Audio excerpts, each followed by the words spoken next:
Abantu babiri baraye bapfuye abandwi nabo barakomereka mu gitero ca grenade caraye kibereye mu ntara ya Gitega ku mugwa mukuru wa politiki. Ivyo bikaba bibaye mu gihe hari haheze iminsi haba ibindi bitero nk'ivyo mu bice bitandukanye vy'igihugu. Hagati aho umukuru w'igihugu Evariste Ndayishimiye akaba abandanya kwagiriza Alexis Nduhije ko ari warongoye umugwi ukora mwene ivyo bitero. Inyuma yaho hari abanyagihugu bashika 12 bapfunzwe bagirizwa kutemera kurima ibigori bizokwerekanwa muri leta. Abanyagihugu bo mu ntara ya Rumonge basaba umukuru w'igihugu kubogoza mu mabanga buramatari w'iyo ntara Consolateur Nitunga ngo kubera yuko ari karabatwaza igitugu n'agahotoro. Bati intwaro yiwe no kubakoroni ntiyari bwaboneke. Bamwe mu banyagihugu bo muri komine ya Busiga intara ya Ngozi basaba ko ingingo ya leta ya CNDD-FDD itegeka aborozi bose bo mu gihugu kugaburira ibitungwa vyabo mu mpongore yoba irabangirwa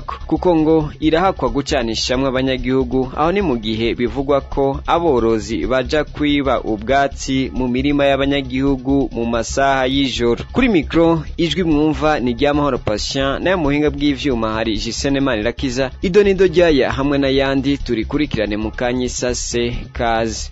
Ndongeye kubaramutsa. Umutekano warayesubiye guhungabana mu ntara ya Gitega ku mugwa mukuru wa politiki biturutse ku gitero ca grenade caraye gitewe mu kabare kuwitwa Rama muri quartier ya Nyamugari kwibarabara rya kabiri. Ico gitero kikaba caraye gihitanya abanyagihugu babiri aribo Bekel na Bukuru Gerard. Abo bapfuye bakaba bari mu banyagihugu bashika kuri 7 bari bakomeretse. Ivyo bikaba bibaye mu gihe hari haheze iminsi haba ibindi bitero nk'ivyo mu bice bitandukanye vy'igihugu. Hagati aho umukuru w'igihugu Evariste Ndayishimiye akaba abandanya kwagiriza Alexis Nduhije ko ari we arongoye umugwi ukora mwene ivyo bitero. Idonido mu nkuru twateguriwe na Jeannette Kamikazi. Ico gitero ciyo grenade catewe ku kabare kuwitwa Rama mu kibanza bokerezamwe inyama nk'igihe c'isaha 2:30 kuri uyu wa gatandatu igenekerezo rya 23 Gitugutu umwaka wa 2021. Nk'uko amakuru twaronsa bivuga, inyuma y'ico gitero hari hamenyekanye ko hakomeretsa abantu bagera kuri 7 bakaba bari baciye bajanwa kwa muganga kw'ivuriro ritoya ryo ku Mucunguzi, ariko kuko harimwo abaremvye cane 6 muri bo bakaba baciye bungururizwa ku bitaro bikuru mpuzantara vya Gitega. Nayo witwa Bukuru Gerard wewe akaba yari yagumijwe kuri iryo vuriro, kandi uwo akaba yari n'umukozi wa nyene ako kabare nyene katewe ko grenade. Nk'uko amakuru twaronse abandanya bivuga, umwe muri abo bajanywe ku bitaro azwi ku mazina ya Becker yarasanzwe acururiza impuzu mu isoko ya Gitega. Ntiyagize amahirwe yo kubandanya kubaho kuko inyuma y'umwanya mutoya agejejwe kuri ivyo bitaro mpuzantara vya Gitega yavuye yitaba Imana. Mwomenya ko iryo hungabana ry'umutekano ryaraye risubiye kuba mu ntara ya Gitega ku mugwa mukuru wa politike, bibaye mu gihe haheze iminsi habaye ibindi bitero nk'ivyo mu bice bitandukanye vy'igihugu. No ngaho ku mugwa mukuru wa politiki Gitega nyene hakaba hari ibitero nk'ivyo vyari bimaze kuhabera. Hagati aho umukuru w'igihugu c'u Burundi Evariste Ndayishimiye we wabandanya kwegeka ivyo bitero ku munyepolitike Alexis Nduhije arongoye umugambwe MSD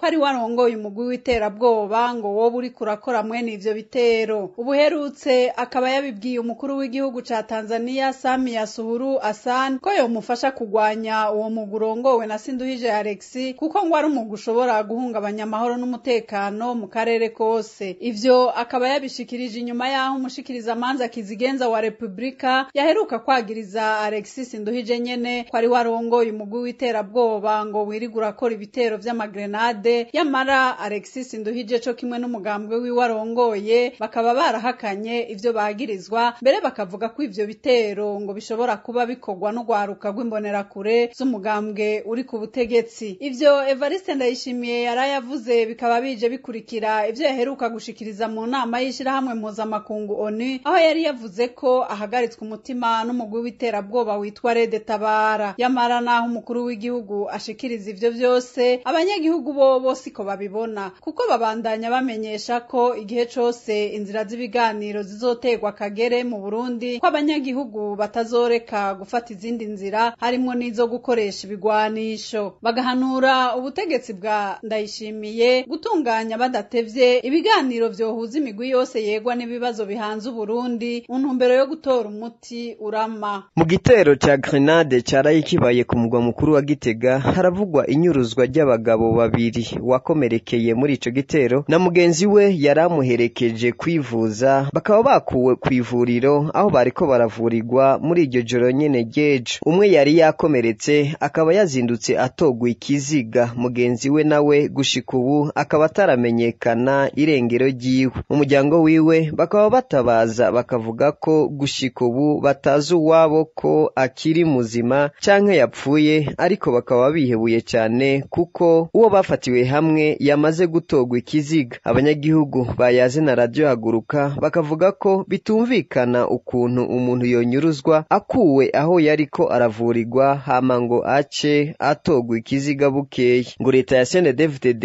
irangwa n'ubwicanyi butagira izina, ngo abanyagihugu bararuhijwe n'iyo leta. Idonido mu nkuru twatohorejwe kandi dushikirizwa na King Blaze Iranzi. Igitero gihejeje kuba abakomeretse bose bihutiwe gutwarwa ku mavuriro atandukanye. Umusore Bukuru Gerard w'imyaka 30 yari mu bakomeretse cyane, wewe yatabarijwe na muramuwe niyo Nizigiye Prosper mu kumunyarukana ku ivuriro riri hafi yaho nyene habereye igitero. Niho inyuma y'umwanya muto cyane imodoka y'iperereza yo ngaho nyene Gitega irimo abapolisi benshi yashika kuri iryo vuriro baca bashika bashwiragiza abanyagihugu bose bari ngaho. Niko guca bafata umwe Gerard yakomereka n'umwe muramuwe Prosper yarahejeje kumushikana kuri iryo vuriro, baca baburiza imodoka babakubagura babagiriza ko ari bahejeje gutera iyo grenade. Abajyango inshuti n'abagenzi baragerageje gutabaza, ariko akaruru kabo kakaba kabaye akimfagusa. Niho mu gatondo kuno musi nyene ikiziga ca wa musore Bukuru Gerard catogwa kwibarabara rija mu ntara ya Mwaro rivuye ngaho nyene Gitega. Naye wa musore wundi niyo Nizigiye Prosper gushika n'ubu akaba atakayambukiwe. Mu muryango wiwe bakaba bari mu mubabaro n'agahinda kenshi kuko batazi ko uwabo akiriho narirya uwo yaratwaye kwa muganga yatowe yagandaguwe n'abakozi b'iperereza bo mu ntara ya Gitega. Abanyagihugu batandukanye bayaze na radio Haguruka naho batashimye ko amajwi yabo ashigwa habona kumva z'umutekano wabo, bakaba bavuga ko noneho ivyo leta ya CNDD-FDD iriko ikorera abarundi vyarenze, ngo iyo leta irongowe na Ndayishimiye iri kubicira babo b'inzira karengane. Kuri bo ngo nivyumvikana ukuntu umuntu yo kugwa aho ari karavurirwa akurizwa imodoka y'abajeje kumukingira hama bukeye agatogwa ikiziga. Baheraheza bavuga ko abarundi bose bakwiye kwiyunga bagafatana mu nda mu gukora ibishoboka byose ngo basezerere iyo ntwaro ya CNDD-FDD yabicanye. Hewe radio Haguruka bamenyeshe bongere bamenyere kijambo Haguruka rihamagarira umurundi wese cyari cyose ahava hose kwikangura atari kwikanga, agahaguruka rugaba atari kugambana, akabaza atakubabaza abamukuriye mu butegetsi bw'igihugu cy'uko bimeze mu bisata bitandukanye byose bigize igihugu cacu, ukabishakisha atagushamirana ukabishira ku mugaragara atakurondera amaronko. Ubona ko gutinya igitsure canke kugendera mu kwa k'umuntu numwe wabigize indaheri dahinduka mu kazi kawe ka misi yose. Reka ndabasaba atakubasamaza mu nkundire so kubagundira mu makanya mpamagara abarundi n'abarundi kazi tutibagiye ugwaruka. Ubona kare bwo Burundi bwejo nimuze twese tuje hamwe ataguhangana tuvavana atakwivanga n'ingeso yo kwihora ahubwo duhoberane nayo kwifata ku munwa barariguye cyane guhengereza abaduhekura batwamura ibyo twabiri yakuye tubigira umugani maze duhaguruka atakwihangana duhangane n'ibisuma. Nimuze kandi twibariza atari kubaririkiriza abategetsi bacu kanatsinda umukuru kizira kumutuka nayo kumubaza no kumusobanuza akakubakiye ivyo biremewe nta kosa. Akamere no kwankibi bitari bike kandi bitagira izina badukoreye navyo nta kosa kandi nta nitegeko kuba warenze. Radio Haguruka hewe radio Haguruka komera kumuheto yabuza bihenda mu kuduhekura maze ubandanye ushira habona atagushishitira badushibagura utube hafi turinde guhangayika mu guhangana n'ibiduhanze nayo ivyahora aramabanga tubibangira ingata ibidashobora kuvugwa n'umuntu numwe tukwifashishe mu kubishira ku mugaragara atagushidikanya maze turinde amaganya. Hewe radio Haguruka uracaro wa mbere. Abanyagihugu bo mu ntara ya Rumonge basaba umukuru w'igihugu kubogoza mu mabanga buramatari w'iyo ntara Consolateur Nitunga ngo kubera ariko arabatwaza igitugu n'agahotoro bati intwaro yiwe no kubakoroni ntiyari bwakaboneke. Ivyo abanyagihugu bakaba bariko barabivuga inyuma yaho hari abanyagihugu bashika kuri 12 bapfunzwe bagirizwa kutemera kurima ibigori bizokwerekanwa muri leta. Abo banyagihugu bobo bakamenyesha ko intara zose zidategerezwa kurima ibintu bimwe ahubwo bagasaba ko hambavu yibogozwa ry'uwo mutegetsi n'iyo ngingo ngo yohagarikwa. Idonido mu nkuru twateguriwe na Alice Mukeshimana. Abo bantu 12 bafunzwe bahagaritswe kuva kuri uyu wa gatanu baca bashigwa mu gasho ka zone Kigwena ko muri komine n'intara ya Rumonge bakaba bafashwe bongera bafungwa ku itegeko rya buramatari w'iyo ntara Consolateur Nitunga abagiriza ko batariko bararima ibigori ngo kugira ngo intara ya Rumonge nayo nyene izoronke ibigori ishobora kwerekana muri leta. Ivyo abo banyagihugu bo bavyamirira kure kuko bo bamenyesha ko muri iyo zone imyumbati ariyo ibatunze kandi ariyo barima bagashobora kwimbura. Mu makuru uruganda rwa radio Haguruka rwashoboye gukura mu gisata c'uburimyi n'ubworozi muri iyo ntara ya Rumonge mu mwaka uheze iyo ntara ntiyashoboye kuronka ibigori itanga canke yerekana nk'uko n'izindi ntara zabikoze. Ico mbere akaba ari naco gituma buramatari w'intara ya Rumonge Consolateur Nitunga yaciye atanga itegeko ryo kurima ibigori. Ivyo mbere akaba yaranabivugiye imbere y'abanyagihugu arongoye mu kwerekana ko adategwa n'isoni n'imyidogo y'abanyagihugu aho bagenda baridoga ko yabaranduje imyumbati. Bati ndavyemera ati mugabo dutere ibigori. Naho uyo mutegetsi avuga ivyo abanyagihugu bo basanzwe baba muri iyo zone ya Kigwena bavuga ko igitegwa c'umwumbati ariyo njya yabo yabakujije ngo ikaba ari nayo yigisha abana babo. Bati rero nitwumva ukuntu hashobora gutangwa itegeko ryo kurima ibigori bati nitubona ingene twoca tubaho kubwabo. Bati naho iyo ngingo yafashwe n'umutegetsi bati mugabo nukuraba ko iyo ngingo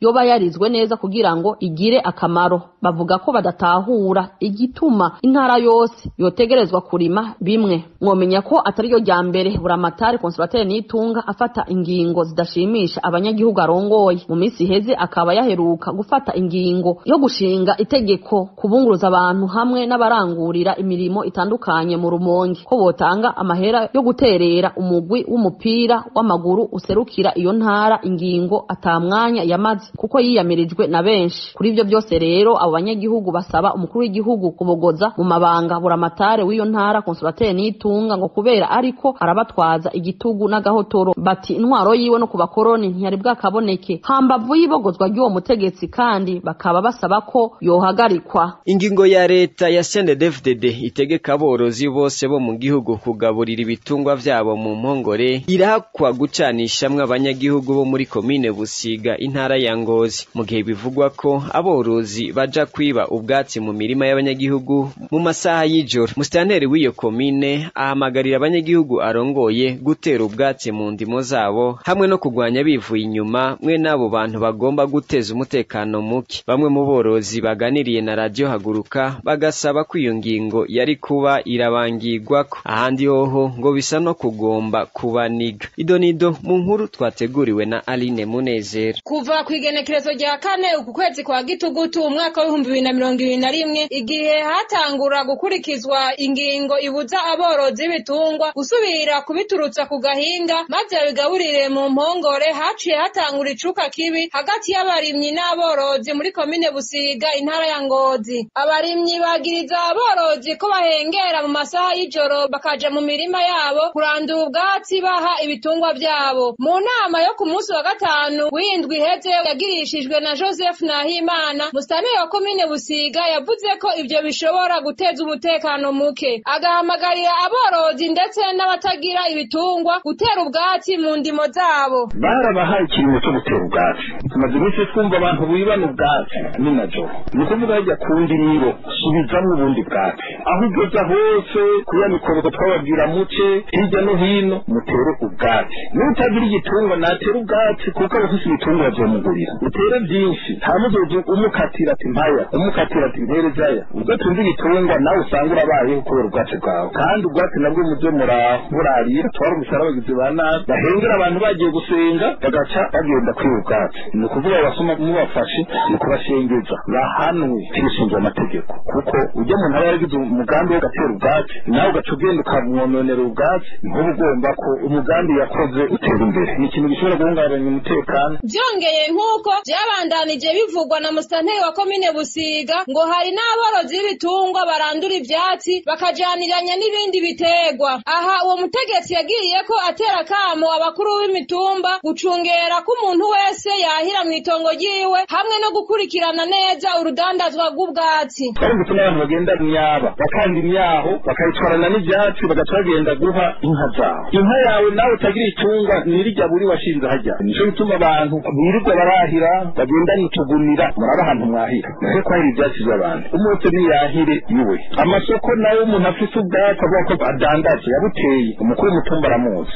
Tubona amasoko yaduka. Abantu birirwa bari ivyatsi ejo tugafata umuntu yaguze ivyatsi. Harimo imyaho y'abandi harimo ibiterwa kanaka. Nawe tuzogufata kuko tuzobukunda umutumba. Ico utagomba ko bakugirira nawe ntukakigirira abandi. Narumvise ko ari hamwe batangiye ingeso mbi yo kwibana ivyatsi no konona imirima birimo. Ejo bundi rero murashobora gutera utwatsi ugasanga abandi baburayemo. Abo bantu mubagwanye ababikora nabo bavyihane batararinda gufatwa. Ni kubandanya yo mubyubahiriza iyo ngingo muyubahirize kandi ndazi yuko izogira umwimbo mwiza mu miryango mu komine ndetse no mu gihugu cyose. Bamwe mu borozi baganiriye na radio Haguruka babona ko iyo ngingo ariko birabangirwa ko ahandi hoho ngo bisa no kugomba kubaniga. Aha bagatanga uburorero bw'ingene bamwe mu borozi bo mu mihingo itandukanye y'igihugu bariko baragurisha ibitungwa vyabo ku mafaranga y'intica ntikize kubera ukubura uko babigira. Ni mu gihe ivyo bitungwa arivyo vyahora bibaha umwavu wo gutabira imirima yabo maze umwimbu ukagwira. Kubwo abanyagihugu rero intwaro ya CNDD-FDD ngo yari ikwiye kwirukanwa kuko bimaze kugaragara ko ataneza ironderera abanyagihugu.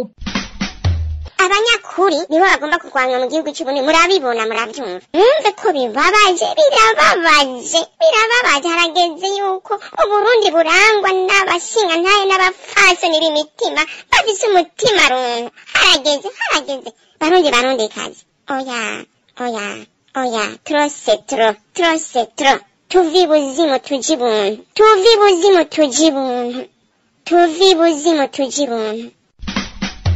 Ariko kandi sindi no mu batangara iyo mu bihugu byacu bishitse ko abantu bafata ibigwanisho. Twarabibonye muri kahise ku Burundi, twarabibonye muri kahise k'akarere turimo ko iyo abantu bamaze kwihebura bakabona atakindi basigaranye ko inzira y'ibigwanisho iri mu nzira za mbere usanga baja. Naho bazotwica, naho bazotwangaza, naho bazobandanya badupfunga canke bakabandanya baturenganya, ntituzohagarika guhangana n'intwaro ya CNDD-FDD kugezaho tuzoyikura tukayirandurana n'imizi. Ako kazi ntituzogahagarika na rimwe. Tugowamwe nico gituma dukwiye kunga ubumwe mu kuharanira agateka kacu. Iki ni kimenyetso cyuko mu butandukane bwacu ako karenganyo tukumva kumwe. Nico gituma n'abarundi aho bari bose bo kumva kumwe akarenganyo barenganye. Ntarabe ngo ntaco ngo ndenganirijwe ngo n'umutete nkanje ngo ndenganijwe n'umuhutu nkanje ndenganijwe n'umututsi nkanje. Oya akarenganyo tukumve kumwe kababaza kumwe kandi duhaguruke kumwe kugira